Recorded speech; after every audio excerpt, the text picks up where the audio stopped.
Hello दोस्तों, स्वागत है आपका ग्लोबल न्यूज चैनल में। रिलायंस इंडस्ट्रीज लिमिटेड के चेयरमैन मुकेश अंबानी की नेटवर्थ 64.5 अरब डॉलर तक पहुंच गई है। इससे वह दुनिया के टॉप 10 सबसे अमीर लोगों के एक्सक्लूसिव क्लब में एकमात्र एशियाई बिजनेसमैन बन गए हैं। वे ओरेकल कॉर्प के लैरी एलिसन और फ्रांस की सबसे धनवान महिला फ्रैंकोइस बेटनकोट मेयर्स को पीछे छोड़कर अब नंबर 9 पर पहुंच गए हैं। ब्लूमबर्ग की अरबपतियों लिस्ट से यह जानकारी मिली है। आइए जानते हैं कैसे मुकेश अंबानी दुनिया के 10वें सबसे अमीर व्यक्ति बन गए, वो भी कोरोना काल में।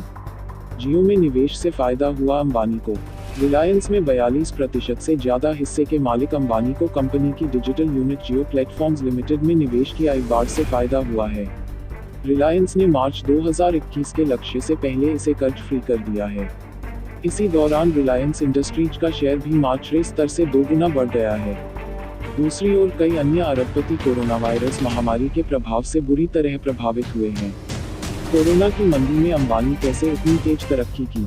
जवाहरलाल नेहरू विश्वविद्यालय में योजना केंद्र के अध्यक्ष जयती घोष ने कहा कि कोविड-19 के प्रसार को नियंत्रित करने के लिए लॉकडाउन ने भारतीय अर्थव्यवस्था को लगभग तबाह कर दिया है। पर अंबानी की कंपनियां, विशेष रूप से दूरसंचार कंपनी जियो और मजबूत हुई हैं और उनकी व्यक्तिगत संपत्ति में काफी वृद्धि हुई है। दुनिया की अब तक की सबसे खराब मंदी में 63 वर्षीय बिजनेसमैन अंबानी ने पैसे जुटाने और निवेशकों को रिटर्न देने के मामले में बेहतरीन प्रदर्शन किया है। अंबानी मुंबई के 27 मंजिला आलीशान टावर में रहते हैं, जिसे एंटीलिया के नाम से जाना जाता है। इसमें 3 रूफटॉप हेलीपैड, 168 कारों के लिए पार्किंग है। इसमें एक 50 सीटर मूवी थिएटर, क्रिस्टल झूमर के साथ एक भव्य बॉलरूम, बेबीलोन से प्रेरित हैंगिंग गार्डन, एक योगा स्टूडियो और एक हेल्थ स्पा तथा फिटनेस सेंटर आदि हैं। एक तरफ जहां तेल की कीमतों में कमी के कारण रिलायंस के तेल और केमिकल डिवीजन की हिस्सेदारी बिक्री में अनिश्चितता पैदा हुई, वहीं सिर्फ 2 महीने में जियो ने 15 अरब डॉलर का निवेश हासिल किया है। दुनिया के सबसे तेजी से बढ़ते ऑनलाइन कॉमर्स मार्केट्स जियो में Facebook Inc, General Atlantic, Silver Lake Partners, KKR and company और सऊदी अरब के सॉवरेन वेल्थ फंड भागीदार बनने वालों की लिस्ट में है। सैनफोर्ड सी बर्नस्टीन की 1 जून की रिपोर्ट में भविष्यवाणी की गई थी कि जियो द्वारा 2025 तक भारत के मोबाइल सब्सक्राइबर के 48% मार्केट शेयर पर कब्जा करने की उम्मीद है। अंबानी के ई कॉमर्स के लक्ष्यों को और मजबूत करने के लिए नए संभावित सौदों में रिलायंस फ्यूचर ग्रुप की कुछ इकाइयों में हिस्सेदारी हासिल करने के करीब है। अंबानी को 1980 के दशक की शुरुआत में परिवार के कारोबार में एंट्री मिली, जब उनके पिता धीरूभाई अंबानी ने उन्हें स्टैनफोर्ड बिजनेस स्कूल से 1 साल बाद पॉलिएस्टर मिल के निर्माण की देखरेख के लिए भारत वापस बुलाया। अंबानी ने पेट्रोकेमिकल और तेल रिफाइनरियों को खरीदना शुरू किया। बाद में कंपनी को कपड़े और ऊर्जा के साम्राज्य के रूप में स्थापित किया।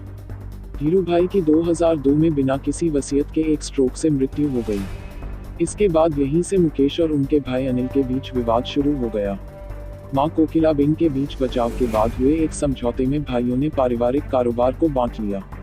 मुकेश के हिस्से में refining, petrochemicals, oil and gas और टेक्सटाइल ऑपरेशंस आए, जबकि अनिल ने टेलीकॉम एसेट मैनेजमेंट, मनोरंजन और बिजली उत्पादन के कारोबार को संभाला। 2013 में भाइयों ने फाइबर ऑप्टिक नेटवर्क साझा करने के लिए $22 करोड़ समझौते की घोषणा की, जो रिलायंस साम्राज्य के बंटवारे के बाद से उनका पहला सौदा था। अनिल अंबानी के कमान संभालने के बाद उन्होंने कारोबार में संघर्ष किया। रिलायंस कम्युनिकेशंस लिमिटेड पिछले साल दिवालियापन के लिए फाइल किया, जबकि रिलायंस इंडस्ट्रीज आधिकारिक तौर पर नंबर 1 पिछले साल ही बन गई, जब वह सरकारी कंपनी इंडियन ऑयल के रेवेन्यू को पार कर देश की सबसे बड़ी कंपनी बन गई। अगस्त में रिलायंस की एजीएम में मुकेश अंबानी ने इसे रिलायंस के लिए गोल्डन डिकेड कहा। उन्होंने समूह द्वारा एक के बाद एक हासिल की गई सफलताओं का जश्न मनाया। अंबानी ने उस समय कहा था, हम नए विकास इंजनों को भी इनक्यूबेट कर रहे हैं। उन्होंने उम्मीद जताई कि डिजिटल विस्तार ज्यादा अच्छा हो सकता है और कोई शक्ति भारत को आगे बढ़ने से नहीं रोक सकती। अब कम से कम ग्लोबल वेल्थ रैंकिंग मामले में यह सच सही हो रहा है। आपका वीडियो देखने के लिए धन्यवाद। प्लीज लाइक कीजिए और सब्सक्राइब कीजिए।